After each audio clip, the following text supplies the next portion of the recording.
Welcome to another deep dive, and this one is all about resilience and reinvention and finding yourself amidst the whirlwind of love, family, new beginnings. Ooh, love those themes. We are tracing the fascinating evolution of Katy Perry. Yeah, from gospel singer, DuPont. music phenomenon. Yeah, it's a wild ride. It is a wild ride. So we've got Wikipedia articles, YouTube documentaries, even some glimpses into her life from people who know her well. Yeah, and what's interesting, what's really striking is this contrast between her super strict religious upbringing and the bold, sometimes provocative artist she is today. Okay, so picture this. Young Katy growing up in a Pentecostal household. Wow. Pastor parents, gospel music from age 9, no MTV allowed, no secular music, a world away from the Katy Perry we see on stage now. It really makes you wonder how much those early years shaped her. You know, I mean, those gospel tours definitely honed her performance skills, but then you see this rebellious streak emerge, a desire to break free. It's like a flower pushing through concrete. And that's where it gets interesting, right? She discovers Freddie Mercury, Madonna. Talk about a musical awakening. Yeah. It's this explosion of creativity and a hunger for something bigger than what she knew before. Absolutely. Going from wanting to be a good Christian singer to aiming for what will she do next status, just like her idols. You can almost feel that shift in her aspirations. And it's not just talk either. There's a story about her wearing a leopard print coat to school in 6th grade.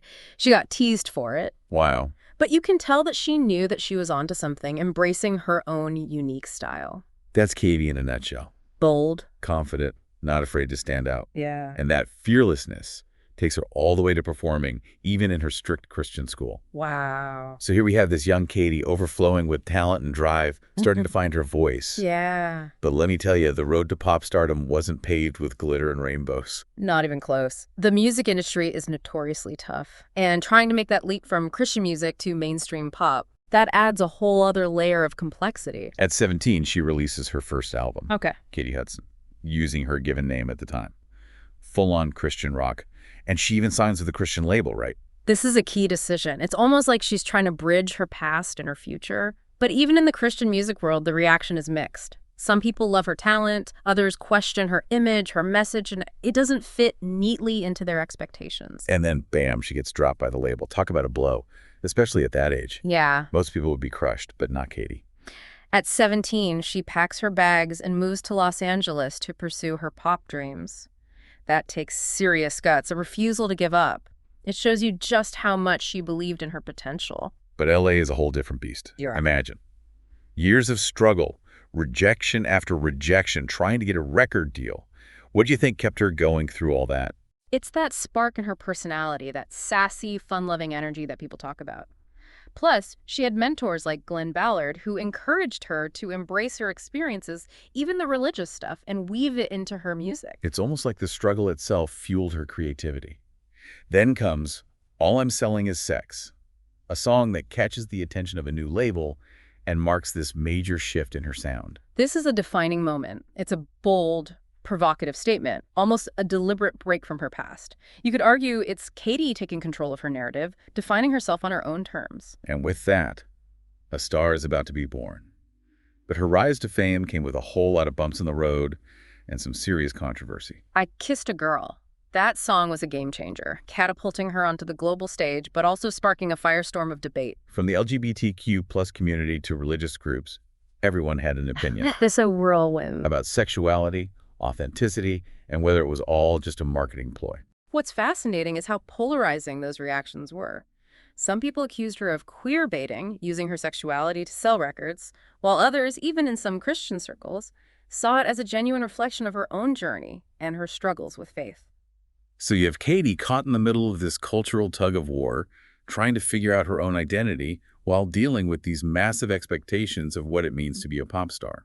It's easy to forget that behind the music videos and catchy songs, there's a real person trying to navigate love, heartbreak, and finding her place in the world. And around this time, her relationship with Travis McCoy is hitting some rough patches, ultimately leading to their split. But then, it's like a scene out of a movie, she meets Russell Brand. Their relationship was a whirlwind from the start. Meeting at the MTV VMAs, a lavish wedding in India, it was constantly in the spotlight. He was very publicly declaring his love and commitment, and they even went to extreme lengths to keep their wedding location secret from guests to avoid the paparazzi. Talk about intense. But even though they came from such different worlds, you get the sense they were both drawn to this passionate, all-consuming kind of love. It reminds you that relationships, especially in the public eye, are rarely simple. And for Katy, this chapter would eventually lead to another major turning point, one marked by heartbreak and the need to reinvent herself once again. Because as we know, their marriage didn't last. And to have it end with Russell reportedly breaking up with her via text, Oh. that had to be incredibly painful. It was definitely a devastating experience, one that she's talked about openly in later years. It shook her confidence and forced her to confront some deep personal wounds. We see this reflected in her decision to step back from the spotlight for a while to focus on healing and personal growth. And it's during this period that she releases Part of Me, a biographical movie that gives us a peek behind the curtain of her pop star persona. It shows both the highs and the lows, the real struggle of balancing fame with personal challenges. It's a brave move, one that suggests a desire for authenticity, for vulnerability, even if it means exposing the more difficult parts of her life. And it coincides with her music evolving, taking on a more mature sound and deeper lyrical themes with her album Prism. You get this feeling of her coming out of a dark time with a renewed sense of hope, joy, and inner strength. She even talked about wanting to be a light for others after going through those tough times. Wow. And you can really hear that in the album's overall vibe. It's a classic example of how personal challenges can fuel artistic growth. She channels those experiences into her music, using it as a way to express her vulnerability and resilience. And it seems like this period of introspection also paved the way for embracing new chapters in her life, including finding love again and becoming a mother. Because, let's be real, her life now is a whole new world compared to those early days. She's in a committed relationship with Orlando Bloom, and the birth of their daughter has clearly shifted her priorities in a big way. From what we hear from people close to her, motherhood has been transformative. It's brought a sense of grounding, a purpose that goes beyond the demands of her career. But it also brings a new set of challenges, figuring out how to balance fame and family life, especially with the constant glare of the media. It makes you wonder, how does she juggle those competing demands? How do you stay grounded when your life is constantly under a microscope, when every relationship, every decision is analyzed and dissected by the public? That's where the themes of resilience and reinvention become even more powerful. It's about constantly adapting, finding new ways to define success and prioritize what truly matters amidst the chaos of a high-profile life. It's like her journey becomes a reflection of our own lives. We all face those moments of transition, heartbreak, and figuring out who we are in the midst of change. Absolutely. As we wrap up this part of our deep dive, let's shift gears for a moment and think about you, the listener. How do your own relationships shape your goals? Imagine having to balance fame and family, or any all-consuming passion for that matter. How might that change your perspective? And speaking of choices, I Kissed a Girl. That song really threw a wrench into the works. It catapulted her to fame, but also sparked so much debate.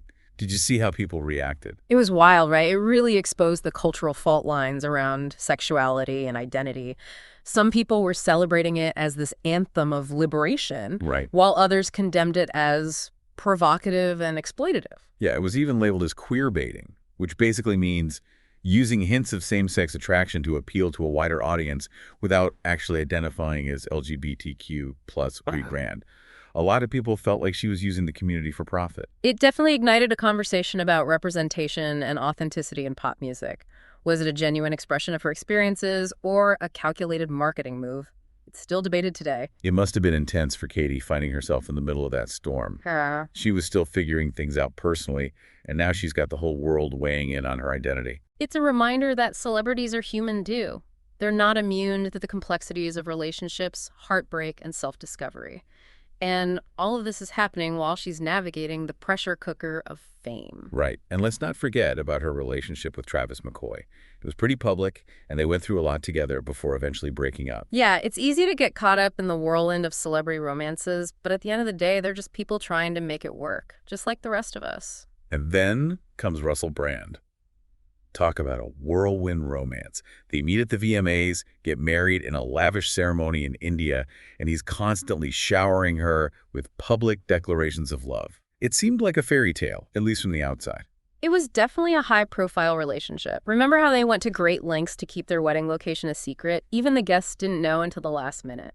They were trying to create this private bubble amidst the chaos of their fame. But even with all the effort, their marriage ended after just over a year. And the way it ended, with him reportedly breaking up with her via text message. That's brutal, no matter who you are. It was a public and painful split, and it clearly took a toll on Katy. It forced her to confront some deep personal wounds and to reevaluate her priorities. You can see that shift reflected in her music and her overall persona. The playful, carefree, pop princess image starts to evolve into something more mature, more introspective. Her album Prism is a great example of that. The songs explore themes of vulnerability, heartbreak, and resilience. It feels like she's channeling those difficult experiences into something powerful and relatable. There's this one song by The Grace of God where she talks about contemplating suicide after her divorce. It's a raw and honest look at the dark side of fame and the emotional toll it can take. It's a reminder that success doesn't shield you from pain. In fact, it can sometimes amplify it. Yeah. The pressure, the scrutiny, the constant demand for more, it can be overwhelming. And she didn't shy away from showing that vulnerability. Remember her documentary, Part of Me? It wasn't just a highlight reel of her successes. It showed the behind-the-scenes struggles, the exhaustion, the emotional breakdowns. It felt really authentic. It was a brave move to let people see that side of her. It challenged the perception of her as this invincible pop star and allowed her to connect with her fans on a deeper level. It feels like a turning point, a moment where she reclaims her narrative and starts to redefine what success means to her. It's not just about chart-topping hits and sold-out arenas anymore. It's about personal growth, self-acceptance, and finding a sense of peace and purpose amidst the chaos. And it seems like a big part of that shift involved embracing new priorities like love and family.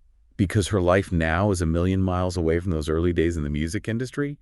She's in a loving relationship with Orlando Bloom. They have a daughter, and you can just see how much joy that brings her. It's beautiful to witness that evolution, isn't it? Finding happiness and fulfillment outside the spotlight, building a family, embracing those quieter moments of connection and love. And it hasn't stopped her from creating music or pursuing her passions. It's more like she's found a way to integrate all these different parts of our life into something that feels authentic and fulfilling. Exactly. And that's a powerful lesson for all of us. It's not about having it all figured out or achieving some perfect balance. It's about embracing the journey, the ups and downs, and constantly evolving along the way. Speaking of journeys, let's circle back to our listeners for a moment. Think about your own life, your own goals and aspirations. How do your relationships impact your choices? Imagine adding the complexities of fame and family into the mix.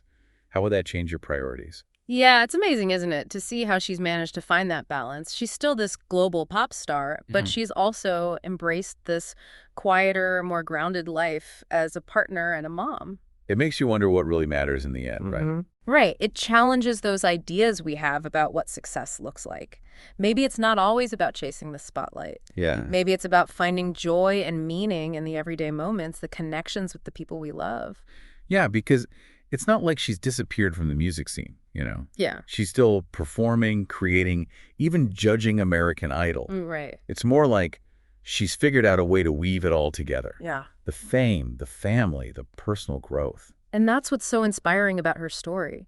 Resilience isn't just about bouncing back from setbacks. It's about evolving, adapting to new chapters in your life, and finding ways to stay true to yourself through it all. It's like she's giving us permission to let go of that pressure, Yeah. to have it all figured out, to embrace the messiness, the unexpected twists and turns that life throws at you. Exactly. And to find that inner strength to keep moving forward, to learn from your experiences, both good and bad, and to use those lessons to become a more well-rounded, compassionate person. And that's such a powerful message for everyone, no matter what stage of life you're in, whether you're dealing with career changes, relationship struggles, or just trying to figure out your next step. Absolutely. Yeah. It's a reminder that we're all works in progress. There's no one right path, no set timeline for achieving your goals. Right. It's about finding what resonates with you, what brings you joy and meaning, and having the courage to chase those passions, even if it means stepping outside your comfort zone.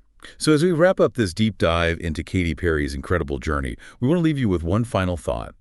If you could sit down with Katy Perry right now, what one question would you ask her about navigating fame, love, and staying true to yourself through all the ups and downs?